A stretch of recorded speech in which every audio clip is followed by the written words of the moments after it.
video, we are given a frequency table, and this frequency table tells us the marks that were scored by a class of students in a recent test.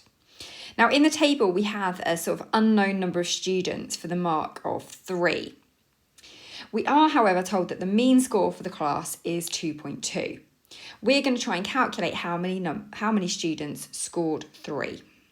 Now, to calculate the mean from a frequency table, we multiply the mark by the number of students and add that value up. And we then divide by the total number of students. So we're going to do this and create an equation that we can solve in terms of x.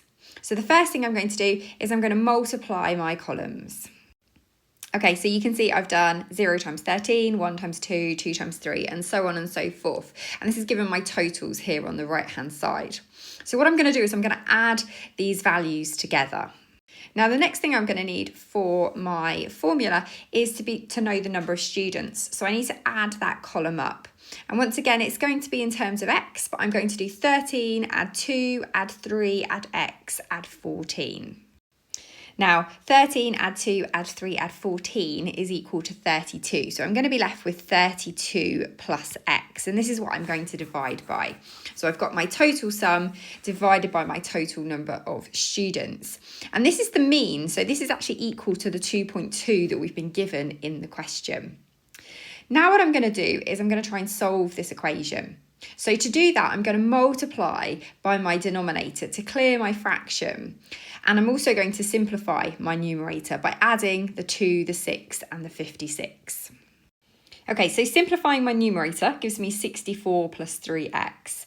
And then I'm multiplying by that 32 plus x onto the right-hand side. Now I'm going to expand that bracket on the right-hand side just by multiplying everything on the inside by 2.2. Okay, so I've expanded the bracket and I'm now going to rearrange my equation. So I'm going to subtract 2.2x and I'm going to subtract 64 to get my x's on one side and my numbers on the other. Okay, so this has left me with 0.8x is equal to 6.4. So all I need to do to get x is to divide by 0.8. So 6.4 divided by 0.8, and this is equal to 8. Now, we would expect a whole number because we're talking about the number of students, so getting an integer value is what we would expect it to be.